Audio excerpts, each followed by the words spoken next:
연일 환율에 대한 우려스러운 뉴스가 쏟아지고 있습니다. 달러당 1,400원을 넘어 1,500원이라는 사선을 바라보는 지금 누구나 한 번쯤 이런 상상을 하죠. 전 세계가 그냥 똑같은 돈을 쓰면 이 고생 안 해도 되지 않을까. 환전도 없고 복잡한 계산도 없는 세상, 정말 달콤해 보이죠. 하지만 과연 당신의 그 상상이 현실이 되었을 때 그것이 진정한 유토피아일까요? 아니면 우리가 아직 보지 못한 거대한 설계의 또 다른 이면이 있을까요? 오늘 1,500원이라는 숫자가 당신의 지갑을 어떻게 해부하고 있는지 그 서늘한 진실을 파헤쳐 봅시다. 이 흐름을 잃지 못한다면 당신은 자본주의라는 거대한 바다에서 영문도 모른 채 표류하게 될 것입니다. 환율은 단순히 숫자가 오르내리는 현상이 아닙니다. 서로 다른 전압을 가진 가전제품들을 고장없이 연결해주는 글로벌 어댑터의 눈금이죠. 나라마다 경제의 힘, 즉 전압이 다르기 때문에 이 어댑터가 중간에서 수치를 맞춰주지 않으면 어느 한쪽의 기계는 타버리고 맙니다. 이 어댑터의 눈금을 결정하는 가장 큰 두 가지 장치는 금리와 무역입니다. 먼저 첫 번째 핵심 부품인 금리에 대해서 이야기해 보겠습니다. 이해하기 쉽게 말하자면 금리는 돈을 끌어당기는 거대한 자석과 같습니다. 돈은 지극히 냉정해서 모든 조건이 비슷하다면 단 0.1%라도 이자를 더 주는 쪽, 즉 자력이 더 강한 자석 쪽으로 달라붙으려 하죠. 실제로 미국 연준이 금리라는 자석의 세기를 키우면 전 세계에 흩어져 있던 달러들이 이 거대한 자석에 이끌려 미국으로 복귀합니다. 이건 누군가의 음모가 아니라 자석이 쇠붙이를 끌어당기는 것과 같은 당연한 원리입니다. 이때 우리 집 자석, 즉 한국 금리의 힘이 상대적으로 약하면 어떻게 될까요? 우리 집에 머물던 돈들이 자력이 더 센 미국 쪽으로 쏟아져 나갑니다. 결국 우리 시장의 달러가 귀해지면서 달러의 가격인 환율은 자연스럽게 치솟게 됩니다. 두 번째 장치는 무역, 즉 물탱크의 수위 조절입니다. 우리나라를 하나의 거대한 달러 물탱크라고 상상해 봅시다. 수출은 이 탱크에 달러라는 물을 채우는 유입 파이프이고 수입은 물을 빼내는 배수 파이프입니다. 우리가 반도체나 자동차를 열심히 팔아 달러를 벌어오면 유입 파이프가 활짝 열리며 탱크에 물이 가득 찹니다. 달러가 흔해지니 가격은 내려가고 환율은 안정되죠. 반대로 기름이나 원자재를 사오느라 배수 파이프를 너무 크게 열어야 한다면 탱크는 금세 바닥을 드러내고 환율은 다시 요동치기 시작합니다. 여기서 질문이 생깁니다. 왜 우리는 이 복잡한 어댑터를 굳이 써야 할까요? 전 세계가 그냥 똑같은 돈을 쓰는 단일한 화폐를 사용하면 편하지 않을까요? 하지만 그건 마치 110V 전용 게임기에 250 고압 전류를 그대로 꽂는 것과 같습니다. 환율이라는 조절 장치가 없다면 체급이 작은 나라의 경제는 외부의 충격이 올 때 단번에 타버리게 됩니다. 즉 환율은 국가가 위기 상황에서 스스로의 가치를 조절해 충격을 흡수하는 최후의 안전 퓨즈이자 보호막인 셈입니다. 자, 이제 이 설계도를 들고 현재 대한민국이라는 기계를 들여다봅시다. 아마 여러분도 뉴스에서 보셨겠지만 지금 우리의 상황은 아주 역설적입니다. 반도체라는 초고성능 펌프가 역대급 속도로 달러를 퍼올리고 있어서 탱크 안으로 들어오는 물의 양은 엄청납니다. 하지만 문제는 물탱크 바닥에 거대한 균열이 생겼다는 점입니다. 미국이 금리 자석을 최대 출력으로 돌리며 우리 탱크 안의 물을 강하게 빨아들이고 있고 동시에 에너지 가격이 오르면서 배수 파이프는 우리가 통제할 수 없을 만큼 열려 있습니다. 펌프는 잘 돌아가는데 탱크는 자꾸 비어가는 상황, 즉 환율이 치솟는 이 기현상은 대한민국이라는 어댑터가 현재 감당하기 힘든 수준의 과부하를 견디고 있다는 증거입니다. 1,500원이라는 숫자는 기계가 망가지기 직전에 내뱉는 비명소리에 가깝습니다.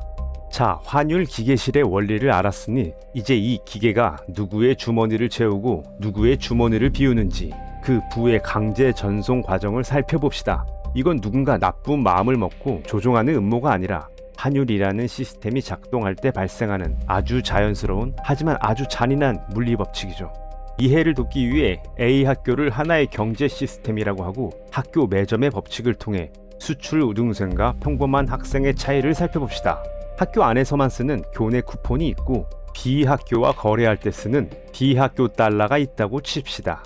철수는 B 학교에 자신이 만든 배지를 팔아서 달러를 벌어오는 수출 기업이고 여러분은 매점에서 빵을 사 먹기 위해 부모님께 쿠폰으로 용돈을 받는 일반 소비자입니다. 그런데 갑자기 환율이 상승해 비학교 달러의 가치가 치솟았다고 해봅시다.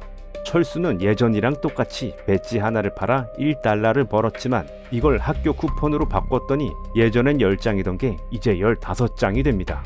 앉은 자리에서 용돈이 1.5배가 된 철수는 신이 나서 매점의 간식을 싹쓸이합니다. 그런데 여기서 문제는 매점 아저씨입니다. 빵을 만드는 밀가루를 비학교에서 달러로 사오기 때문이죠. 달러가 비싸졌으니 아저씨는 빵값을 올리거나 빵 크기를 줄여야 합니다. 여러분은 부모님께 받은 쿠폰 용돈이 그대로인데 매점 빵값은 1,000원에서 1,500원으로 뛰게 됩니다. 철수가 달러를 바꿔서 부자가 된 사이 여러분은 똑같은 돈을 쓰고도 빵을 절반밖에 못 먹게 되는 것이죠. 결국 철수가 누리는 그 화려한 간식 파티의 비용은 사실 여러분이 굶주리며 포기한 빵 조각에서 나온 것입니다. 이것이 바로 환율 시스템이 부를 재분배하는 가장 기본적인 메커니즘입니다. 이번에는 국가 입장에서 누구를 먼저 살릴 것인가를 생각해 봅시다. 국가라는 거대한 기계를 돌리려면 일단 수출 기업인 철수가 돈을 많이 벌어서 학교에 세금을 내고 전교 1등이라는 국가 경쟁력을 유지하는 게 중요합니다. 환율이 올라서 여러분이 매점에서 굶주리는 건 안타깝지만 철수가 벌어오는 달러가 많아져야 학교 전체의 저수지에 물이 차기 때문이죠. 그래서 정부는 환율이 오를 때 물가가 올라 국민들이 힘들다고 말하면서도 속으로는 수출 기업들이 돈을 잘 버니 다행이라고 안심하곤 합니다. 시스템은 애초에 개인의 행복보다는 GDP와 같은 기계 전체의 출력을 유지하도록 설계되어 있기 때문입니다. 현재 대한민국의 상황이 딱 이렇습니다. 반도체나 자동차를 파는 대기업들은 환율이 오르면 장부에 찍히는 숫자가 커져서 웃음꽃이 피고 뉴스에서는 수출이 역대급 흑자라며 축포를 터뜨립니다. 하지만 그 축포 소리에 가려진 건 여러분의 비명입니다. 대기업이 벌어들인 그 화려한 이익의 상당 부분은 사실 환율 때문에 비싸진 기름값과 식재료비를 감당하느라 얇아진 여러분의 지갑에서 강제로 옮겨간 에너지입니다. 결국 1,500원이라는 환율은 대기업에게는 수익의 가속 페달이지만 개인에게는 구매력의 급 브레이크가 됩니다. 글로벌 변압기의 원리와 매점의 법칙을 이해했다면 이제 가장 아픈 질문을 마주해야 합니다. 왜 유독 한국이라는 기계는 환율이라는 전압 변화에 이토록 취약한가? 전 세계적으로 달러 강세라는 과부하가 걸려 있지만 유독 원화라는 회로만 타버릴 듯이 뜨거워지는 데는 우리 경제의 설계도에 기록된 3가지 구조적 취약점 때문입니다. 이건 누가 우리를 미워해서 벌어지는 괴롭힘이 아니라 기계 자체가 그렇게 조립되어 있기 때문에 발생하는 물리적 현상입니다. 가장 먼저 짚어볼 결함은 우리 기계의 에너지 배터리가 부족하다는 점입니다. 즉 전원을 빌려 쓰는 기계의 한계입니다. 기계가 돌아가려면 에너지가 필요하지만 대한민국은 스스로 전기를 만들어내지 못하고 매일 옆집에서 배터리를 사와야만 하는 움직이는 기계와 같습니다. 우리는 산업의 심장인 원유와 가스를 100% 외부에서 달러라는 비용을 지불하고 사오고 있죠. 공학적으로 보면 우리 기계는 외부 전원인 환율에 지나치게 의존하는 구조입니다. 반도체를 팔아 돈을 벌어오는 속도가 아무리 빨라도 배터리 가격인 에너지 수입가가 환율 때문에 2배로 뛰면 벌어온 돈을 고스란히 배터리 값으로 지불해야 합니다. 결국 우리는 열심히 일해서 남 좋은 일만 시키는 효율 낮은 기계가 되어버리는 것입니다. 두 번째 결함은 낡은 배선과 과부하로 인해 전압을 올릴 수 없다는 문제입니다. 기계 외부에서 미국 금리라는 강한 전압이 밀려오면 우리 기계도 전압을 높여서 방어해야 내부의 에너지가 밖으로 새어나가지 않습니다. 하지만 우리 기계 내부에는 가계부채라는 아주 오래되고 낡은 배선이 깔려있죠. 만약 환율을 잡겠다고 한국 금리라는 전압을 무리하게 높였다간 이 낡은 배선들은 열기를 견디지 못하고 한꺼번에 타버릴 위험이 있습니다. 집 전체에 불이 날까봐 무서워서 전압을 올리지 못하고 손을 놓고 있는 상태. 이것이 지금 대한민국이 처한 딜레마입니다. 미국과의 전압 차이가 커질수록 우리 회로 속의 에너지는 더 빠른 속도로 밖으로 새나갑니다. 마지막 취약점은 너무 쉬운 비밀번호 때문에 누구나 먼저 털어가는 금고가 되었다는 점입니다. 외국인 투자자들에게 한국 시장은 전 세계에서 가장 돈을 빼가기 쉬운 글로벌 ATM입니다. 우리 시장은 시스템이 너무 잘 되어 있어서 버튼 몇 번만 누르면 수조 원의 돈을 즉시 달러로 바꿔서 나갈 수 있습니다. 글로벌 위기가 발생해 자본가들이 급하게 현금이 필요해지면 그들은 돈이 묶여있는 복잡한 나라 대신 가장 돈을 빼기 편한 한국 시장으로 달려옵니다. 한국이 망할 것 같아서가 아니라 한국이 제일 친절하게 돈을 내주기 때문에 우리 시장은 늘 가장 먼저 털립니다. 위기 때마다 환율이 미친 듯이 치솟는 이유는 우리 기계의 문단속 장치가 다른 나라들에 비해 너무나 매끄럽게 설계되어 있기 때문입니다. 종합하자면 대한민국은 에너지를 빌려 써야 하고 내부 수리를 위해 전압을 올릴 수도 없으며 누구나 원하면 전력을 빼갈 수 있는 구조를 가진 기계입니다. 결국 1,500원이라는 숫자는 이 기계가 견딜 수 있는 한계치에 도달했음을 알리는 경고음입니다. 반도체라는 터보 엔진이 아무리 전력을 생산해도 이 세 가지 설계상의 구멍을 통해 빠져나가는 에너지가 더 많다면 기계는 결국 멈출 수밖에 없습니다. 이제 우리는 이 고장난 기계 안에서 각자가 마주하게 될 네 가지 시나리오, 즉 지옥의 문이 열리는 과정을 지켜봐야 합니다. 자, 이제 우리 경제라는 기계가 마주할 수 있는 네 가지 상태, 즉 시스템 시나리오를 살펴볼 시간입니다. 도표나 복잡한 수식 대신 우리 집의 에어컨과 바깥 날씨의 관계로 이해해 봅시다. 먼저 여기에 4개의 방이 있습니다. 이 4개의 방 중 우리가 어디에 머무느냐에 따라 당신의 통장 잔고는 쾌적함과 얼어 죽음 사이를 오가게 될 것입니다. 먼저 1번 방은 글로벌 달러 가치와 원 달러 환율이 동시에 상승하는 지구 전체에 기록적인 폭염이 닥친 상황입니다. 미국이라는 거대한 태양이 전 세계의 에너지를 다 빨아들이면서 달러가 워낙 뜨겁다 보니 우리 원하는 맥을 못 추고 녹아내리죠. 환율 1,500원이라는 숫자는 우리 집 에어컨의 실외기 과열로 멈추기 직전이라는 뜻이며 이 방에서는 당신이 번 원화의 가치가 실시간으로 증발합니다. 남들은 에어컨을 빵빵하게 틀고 시원하게 지내는 동안 우리는 수입 물가라는 전기료 걱정에 선풍기조차 마음대로 못 켜는 처지가 됩니다. 시스템이 전 세계의 불을 미국 쪽으로 강제로 끌어올리는 시기, 이곳은 약한 기계를 가진 자들에게는 말 그대로 지옥입니다. 2번 방은 글로벌 달러 가치는 상승하는데 원 달러 환율은 하락하는 방어막의 기적이 일어나는 상황입니다. 바깥 날씨는 여전히 폭염인데 희한하게 우리 집만 시원한 상태죠. 전 세계적으로 달러가 귀해서 난리인데 우리나라 환율은 오히려 떨어지며 원화가 힘을 내는 상태입니다. 이게 어떻게 가능할까요? 우리 집 에어컨 성능, 즉 반도체 등의 수출 실력이 워낙 압도적이라 바깥의 열기를 뚫고도 냉기를 꽉 채우고 있기 때문입니다. 이것은 국가 경제의 기초 체력이 전 세계 지배자의 힘을 일시적으로 이겨내는 시스템의 기적입니다. 이 방에 머물 때 우리는 세계 무대의 주인공이 되지만 안타깝게도 이런 기적은 설계도상 아주 드물게 나타나는 현상입니다. 3번 방은 글로벌 달러 가치가 하락하는데 원달러 환율은 상승하는 가장 소름 돋는 내부 합선의 방입니다. 밖은 선선한 가을바람이 부는데 유독 우리 집 에어컨에서만 연기가 나고 불꽃이 튀는 상황입니다. 남들은 다 살만해졌다고 웃는데 우리 환율만 미친 듯이 치솟는다면 그건 우리 기계 내부의 배선이 완전히 타버렸다는 뜻입니다.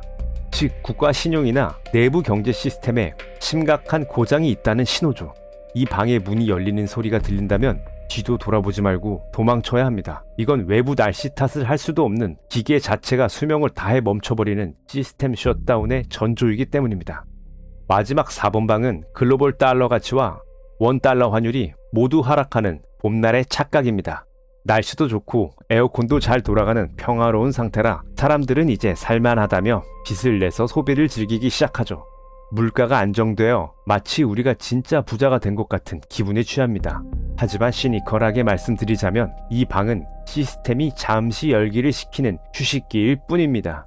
에너지가 흔해지면 반드시 다시 과부하가 걸리기 마련이고 태양은 조만간 다시 뜨거워질 준비를 합니다. 이 평화의 소가 기계를 점검하지 않은 자들은 다시 1번 방에 폭염이 닥칠 때 가장 먼저 쓰러지게 됩니다. 이제 앞에서 던졌던 그 달콤한 상상에 대해 해답을 내놓을 차례입니다. 환율 계산기를 두드리기도 귀찮으니 그냥 전 세계가 똑같은 돈을 쓰면 안 될까라는 제안은 처음에는 무척 편리해 보이고 정말 유토피아 같죠. 하지만 경제라는 정교한 기계의 관점에서 보면 이건 모든 가전제품을 어댑터나 변압기도 없이 하나의 거대한 고압 전선에 직접 연결하는 것과 같습니다. 경제는 나라마다 체급과 체질이 다르기 때문입니다. 어떤 나라는 성장이 너무 빨라 열을 식혀야 하는 소위 고혈압 상태이고, 어떤 나라는 기운이 없어 온기를 불어넣어야 하는 저체온증 상태입니다. 그런데 돈이 하나라면 금리라는 처방전도 전 세계가 똑같은 양을 먹어야 합니다. 이건 감기 환자에게도 암 환자에게도 똑같은 아스피린 한 알만 주는 것과 같습니다.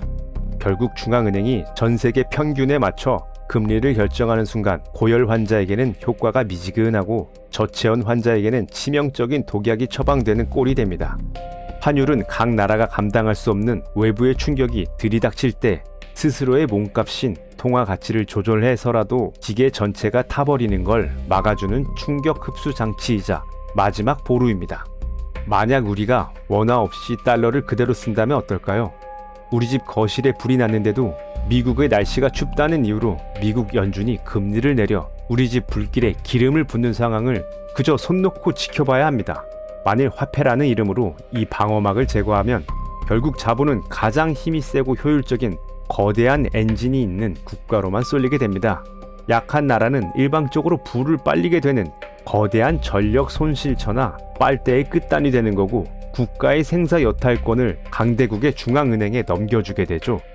우리가 귀찮다고 여기던 환율이 사실은 강대국이라는 거대한 진공청소기로부터 당신의 재산을 지켜주던 마지막 에어백이었다는 사실을 반드시 기억하십시오.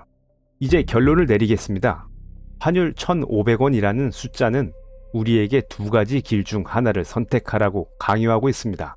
시스템이 짜놓은 회로 속에서 에너지를 뺏기는 소모품으로 남을 것인가, 아니면 이 설계도를 이해하고 나만의 독립된 전원 혹은 요새를 구축할 것인가 말이죠. 인플레이션이 모든 것을 녹이는 뜨거운 태양이라면 환율은 그 열기를 특정 지점에 집중시켜 태워버리는 거대한 돋보기와 같습니다. 만약 당신이 오직 원화라는 낡은 배선이나 녹아내리는 성벽에만 모든 자산을 걸고 있다면 당신은 무너지는 성벽 아래에서 잠을 자다가 과부하에 걸렸을 때 가장 먼저 타버릴 준비를 하는 것과 같습니다. 환율 전쟁이 일상이 된 시대에 원화 예적금에만 안주하는 것은 설계자가 짜놓은 부의 이전 시나리오에 기꺼이 희생양으로 참여하겠다는 선언이나 다름없습니다. 이제 스스로 키를 준 향해사가 되어야 합니다. 세계 경제의 흐름을 읽고 원화라는 좁은 수조를 벗어나 당신의 자산을 글로벌 통화나 가치가 보존되는 실물로 재배치하십시오. 금리가 높은 곳, 즉 자본의 중력이 강하게 작용되는 곳으로 당신의 자산을 대피시키는 것은 투기가 아닙니다. 이것은 시스템의 비정함으로부터 내 가족과 미래를 지키기 위한 최소한의 방어 회로이자 방패를 설치하는 작업입니다. 시스템은 당신의 눈물을 에너지로 쓰지만 그 파도가 왜 일어나는지 아는 자들은 파도의 힘을 이용해 더 높은 곳으로 올라갈 것입니다. 공부하지 않는 자의 지갑은 반드시 털립니다. 오늘 이 서늘한 설계도를 통해 당신만의 방어 요새를 설계하시길 바랍니다. 이상 뇌피티였습니다. 오늘 이야기가 괜찮으셨다면 구독과 좋아요 부탁드리겠습니다.